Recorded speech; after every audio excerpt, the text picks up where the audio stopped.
when you're dreaming from a mill town. So, what are your names? What's up? I'm Big Chubb. I'm Johnny Be Good. So, what does Big Chubb stand for? Where did you get that name? That's funny. I had the name Chubb since like 8th grade, and I ain't getting into the story of how it became, but then I got fat after high school, so it just fit. Yeah, it just and then I stuck. lost some weight, so I just always been Big Chubb. That's been my nickname forever, so I just made it my producer name. And you're JBG? And Yeah, a lot of people took to calling me Johnny Be Good. Like, everybody just kept calling me it, so it just, like, same thing, it just kind of stuck. You know what I mean? Plus, I was just too lazy to come up with anything else, I guess. Where are you both from? We're both from Arlington. Actually, we live like 3 doors apart from each other. Right, it always was real easy to bounce back and forth and, you know what I mean, get stuff done, you know what I mean? Bounce one thing to him, he bounce something back. And Arlington is outside of Pittsburgh? Nah, Arlington's a city neighborhood. Arlington's a city neighborhood. It's right up from Southside. Okay, what was it like growing up there?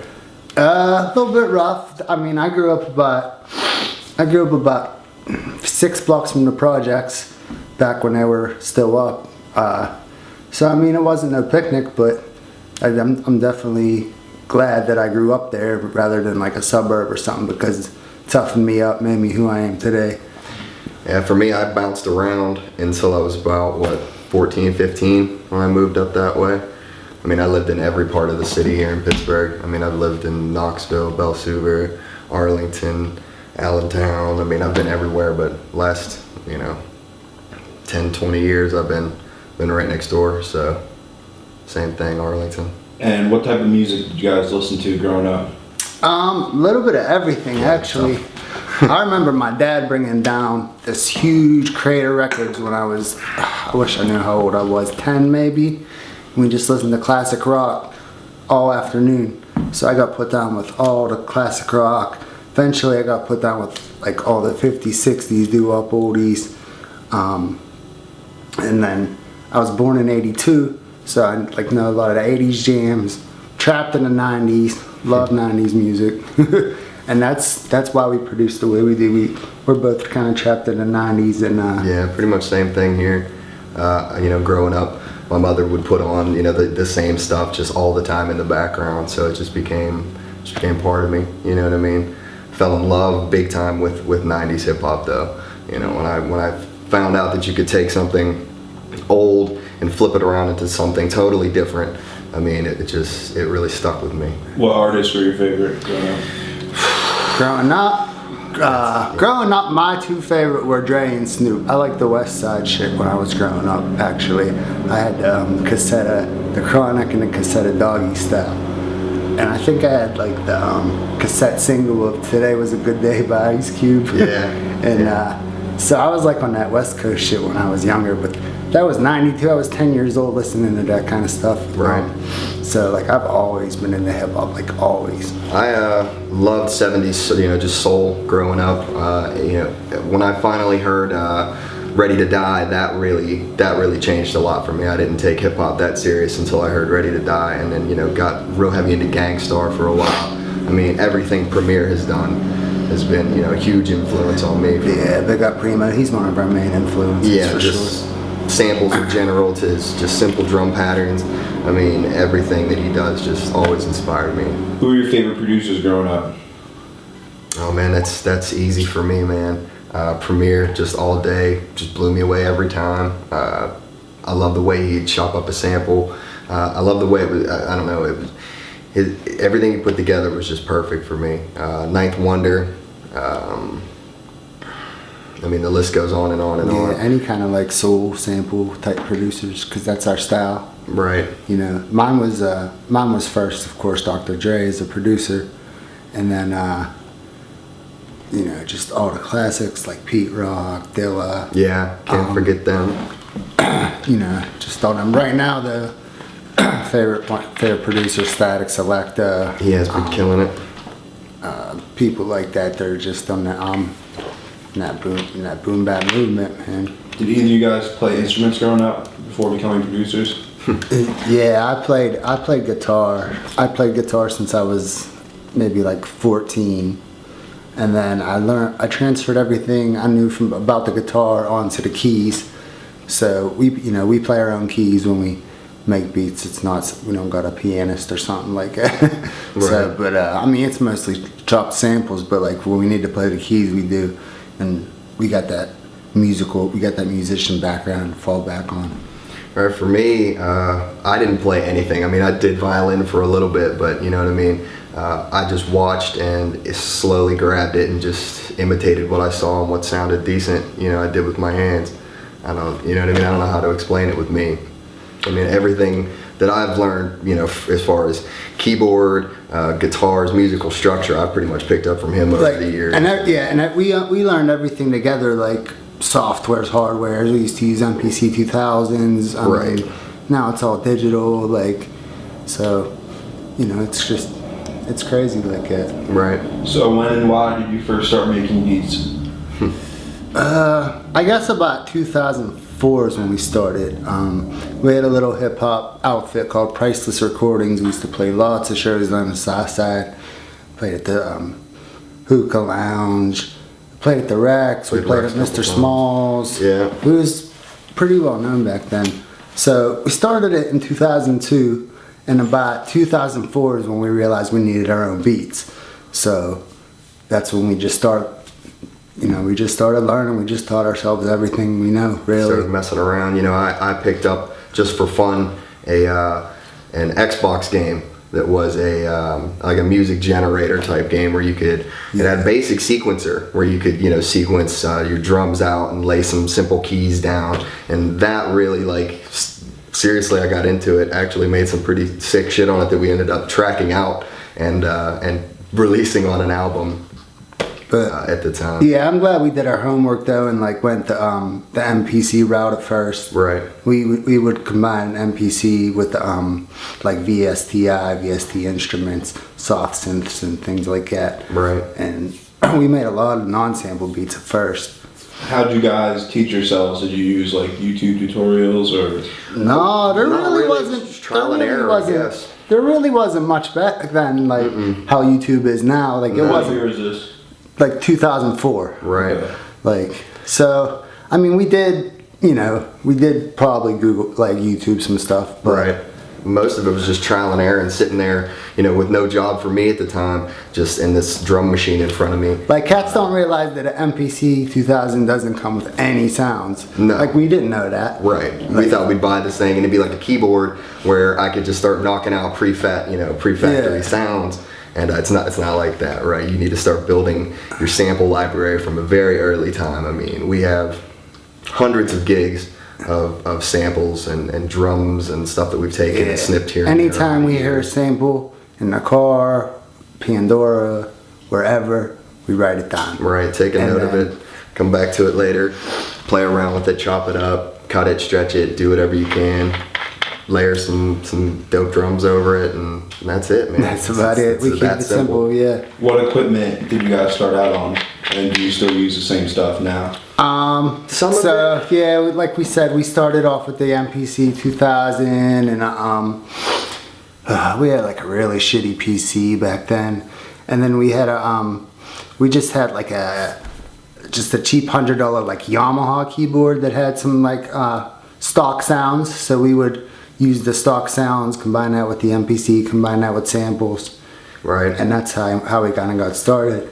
But nowadays, to keep the audio as clean as possible, Right. we use nothing but a laptop and a USB MIDI keyboard MIDI controller. Right. And Reason software, you know what I mean? Reason and Recycle software, Propeller. you know, like software. we send our beats to Germ to get Big Germ, shout out Big Germ, to get mixed down and everything, and he never needs them tracked out. They're always right. good to go, Pretty 'cause clean right off the rip. we've learned to keep it so clean quality over the years. Right, the more you move a beat from A to B, from starting your sample on a drum machine that has to be tracked out to your computer that has to be bounced here and there, you start to lose Too much line buzz and Yeah, stuff. you start like to that. lose quality. So for a budget, you know what I mean, setup sake at least, $70, $80, $100 MIDI keyboard, your favorite software, and that's really it. You know And just what so I mean? you know, I ain't selling that MPC. We're keeping that. Sticking. Yeah. Still Even if fun we to never use it again. Yeah, it's still fun to play around with. It's just nowadays with the level of software, I mean, it's just so much easier. You know what I mean? There's not as much work involved. I can just quickly get an idea out instead of having to load a disc and this and switch to this disc, and it's just too much. What software do you guys prefer? Reason, Propeller Head Reason, and Propeller Head Recycle. They go hand in hand to each other. He uses a different wave editor than I do, but Really, yeah. a wave editor is a wave editor. Yeah, so. you're just cutting your sample. You know what I mean? Same for me. Reason and Recycle have, you know, I've made hundreds and hundreds of pieces. Yeah. Why Reason? It's just what we learned on. It's Right. like Comfortable with it. we For was me, using Reason in combination with the MPC, like in combination with these VSTIs for a while, and that was turning out real good. But yeah, we've always just liked Reason. I mean, we both dabbled in Fruity Loops. Right, FL Studio was Darn. there. I mean, I've played around with Pro Tools here and there. For me, Reason was just, like I said, like you said, we started learning with it. We became really good with it. Pro Tools seemed a little more complicated. Yeah, Reason was just easy. We for didn't me. It had necessarily everything need there. a digital audio workstation, just something to make beats, you know. Right, and it's what you're comfortable with. You know, now that I'm comfortable with it and really know the program inside and out, I just don't feel like Yeah, switching. that's the whole thing, getting to know your software. I mean, Right, it doesn't matter really what you work with. like why you switch know. now? Right. Yeah. How did you guys first meet? Like, well, we grew up on the same street. He moved there. When'd you move here? God, probably when I was about 14, 15. Yeah, so I mean, we grew up on the same street and just knew each other that way. We just became friends that way. Just Right. you know, being in the neighborhood. Or what was it you guys saw in each other made you want to work together? I don't know, really. Both had a similar interest in getting some kind of music going. Right. I mean, well, we started hanging out. Of course, we hung out. We, you know, messed around, just chilled. He had the same taste in music that I did. You know what I mean? When he thought something sounded good, so did I. We And knew then- some people that were into rapping. so- Yeah, like in 2002, like we said, we started this Priceless Recordings. It was me, John, my man Hayes, and Joe Boots. And we used to just wreck Southside, like just kill these shows, and it was crazy. But that's how you know, we started making music, because we didn't want to use industry beats no more. Like we wanted to do everything DIY, do In it the house, yourself, right, everything, in-house, everything You know what I in-house. mean? Do two of you guys do separate things when you're making a beat? Like, does one of you do samples, the other one does drums? Sometimes. Yeah, I can explain how we do that, because people do wonder, like, two producers, like, how does that work? Right. So a lot of the times we're in the same room throwing ideas. Right. Throwing ideas. Just spitballing back and forth at each other. All based on a sample. Right. Me or him found. Right. And, on our day-to-day travels, we'll sit down Yeah, together, that's- basically, like he was saying, in the same room, and decide what part of the sample we want to cut. You know what I mean? Not really. Like sometimes, if he has an idea for a drum beat that I'm lacking, he'll jump on and knock out a quick drum beat. You know what I mean? And I'll say, wait, no, I want the snare moved here. You know what I mean? Put a pause there. I mean, it varies back and forth. And then we also make separate beats. Right. Like the song on the new B.White album, I Hate Rappers, called All Star Weekend. Like, he made the beat, but I did the cuts and the hook. Right. He'll throw in the scratches. That's like, I'll like have a another day way off. we work together. And throw something together, bounce it to him, see if he likes it. If he likes it, we'll roll from there. He'll tell me, wait, I want to do a breakdown at this section. I got a real dope idea. We'll put that on pause. He'll come up, you know, a couple days later when we both have some free time, add in the break that I just couldn't figure out, and it's always sick. You know what I mean? So I wouldn't say we have one specific role. You know what I mean? We both bounce back and forth, but And we both have this exact same setup, so it's just easy like, to share. do the it digitally. software It's very quickly. easy, yeah. Share files very, very quickly through email. Do you guys ever disagree on certain things? And if you do, like, what type of things, and how do you guys, like, decide what to do? Really, very, very, seldom do we, you know what I mean, disagree on something. I mean, maybe it'll be a volume of a crash, needs to be tweaked down just a little bit, and Placement of a symbol, yeah, little things like that. And 90% of the time, whoever is, you know, either of us that's saying something is most likely right. You know what I mean? We'll take a step back and listen, and go from there. Whatever Very sounds better seldomly. is what we roll with. Right, we're usually on the same page with pretty much everything, surprisingly. So how would you guys describe your sound? I guess to stereotype it would be boom bap. Yeah, But we usually use soul samples. yeah, Just that's like 90s, early 2000 soul sample. premiere Just style. boom bap, big drums, Right, chopping samples. very, very simple. You know what I mean? No complicated breaks, no. Yeah, you know we what I don't mean? get real crazy with the drum rolls and the hi-hat rolls or nothing like that. Sometimes we will, but Right. we just keep it straight hip-hop, like real hip-hop. Yeah, Because that's what we love. I agree. Where do you guys find your samples? All over the place, man. We've sampled 80s car commercials. We've sampled, I mean, little snippets here and there that you'll hear on the radio, all sorts of places. Yeah, Pandora, like just listening to the radio at work. Satellite radio, like Right. Pandora. And movies, I've done tons of movies. lots I'm of always movies. watching an old, you know what I mean, 70s movie. I watched an old Bruce Lee movie a while back and took a bunch of stuff from that. Everywhere. I mean, everywhere you go, you always just got to have your ear open. If you hear Yeah. something catchy, jot that shit Write that down. down, Put it in yeah. routine, jot that down. Is there any artist or place in particular that you'd say you've drawn the most samples from? 70s soul, 100%. You know what I mean? Not so much an artist, but Right. as a genre. Yeah, it's hard to narrow it down to one artist. Why do you think 70s soul works a lot for you? It's what we love, really. Right. Like, that's what we listen to. Right. Like, I catch myself just listening to all types of old stuff. Harold and the Melvins. You know what I mean? Off the top of my head, I can't. yeah, like you we'll know? just listen to some soul, like just to listen to it. But Right. But like I said, them 90s jams, them early 2000 jams, stuff like that. I mean, they all have a slow tempo, so you can speed it up. You can do a lot with it. You can pitch it up. You can, once you find your sample, you can do a lot with. But with an old slower we've song. done way more than 70s soul samples though. Right. Like, so we've gotten stuff from just everywhere, But Right. that's our like main thing.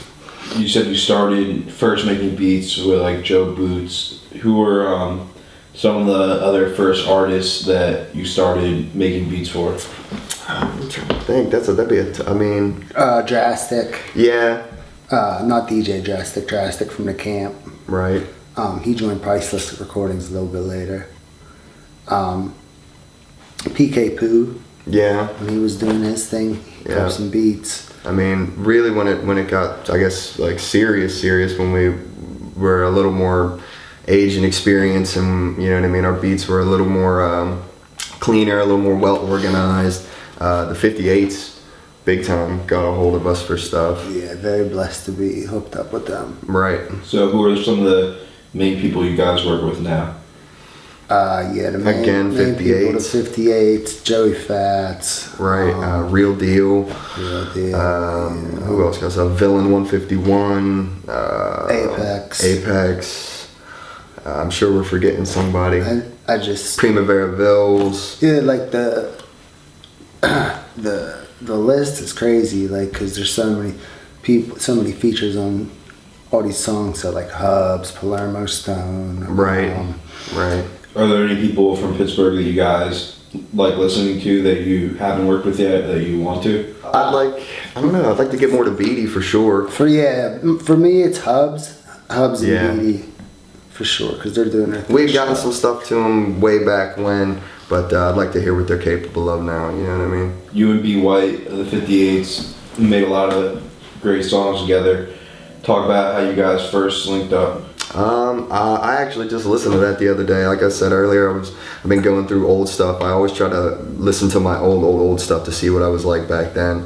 I think Joe Boots actually got a hold of one of our beats and they heard it at a party somehow. I think when they were just hanging out, wanted to know who we were.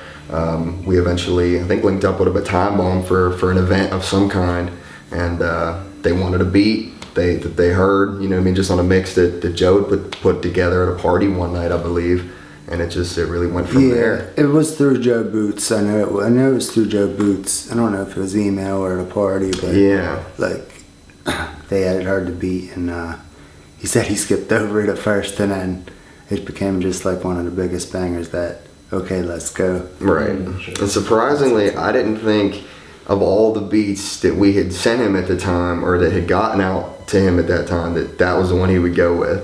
You know what I mean? It always seems like it's the beats that I don't care for as much. You know what I mean? Or some of the beats that I don't think are as hitting as others in our you know, current repertoire. And I think my brother put me down with the Evidence, Shopping Buggy, and once I heard that, I was like, I need to get this dude some beats. Yeah, right. Once we heard what he was capable of, yeah, it was all over from there. We just had to work with him. So you mentioned before that Big Germ puts like the final mixing and mastering on a lot of your beats. What's that like? Like what kind of stuff does he do?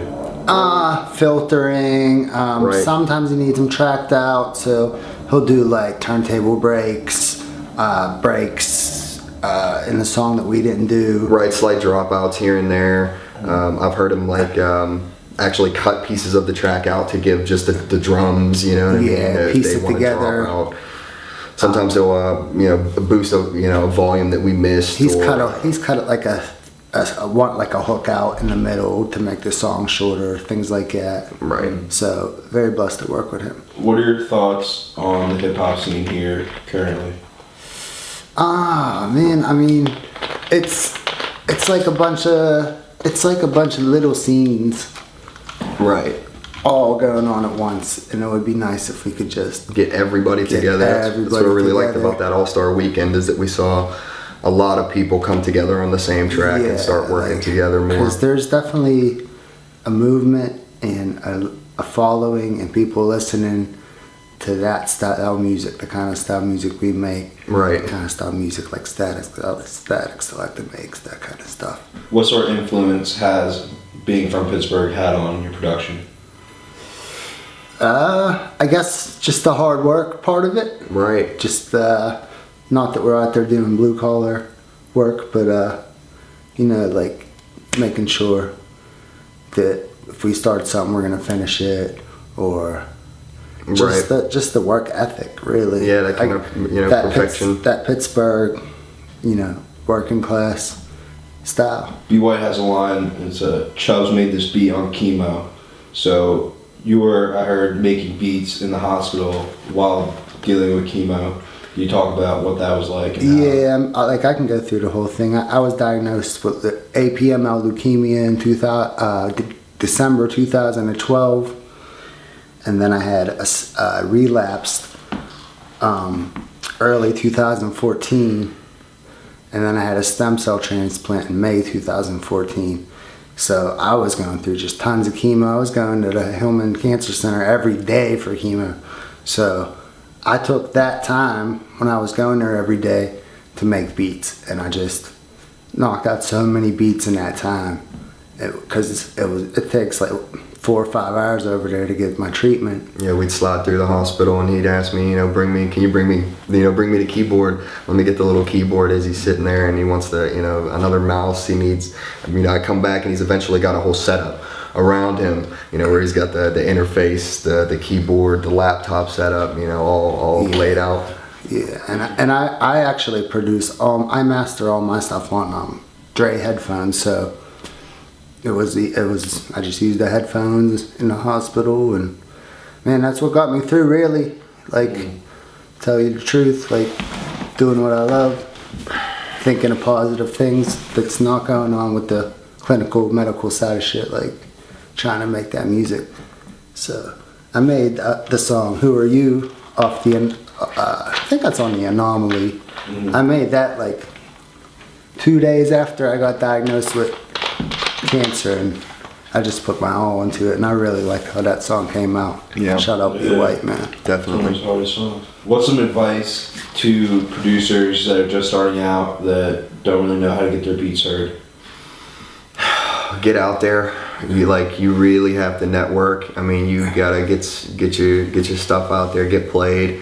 You know what I mean? Show up to these events. I hate to say this because I couldn't do it for a while because Right. because of my health issues. But you gotta get out. You gotta network. Yep. You gotta get to events. Right. Maybe get into a local Get over beat time competition. bomb. See who you can see over there. Like, Right. yeah, like we was in the I Standard competitions. Yeah, big shout out to Premise. We was in Fred Boca's Weapons of Mass Production. Right, find out if they got a beat local battles. Yeah, local battle of the bands. So find just out. like them outlets were nice to be heard, and that helped us out a lot getting heard. Try to get an internet presence, set your stuff up in a presentable fashion. Don't hand me a CD that just has a scribbled, name on it, you know what I mean? And Try I would to- say don't spam.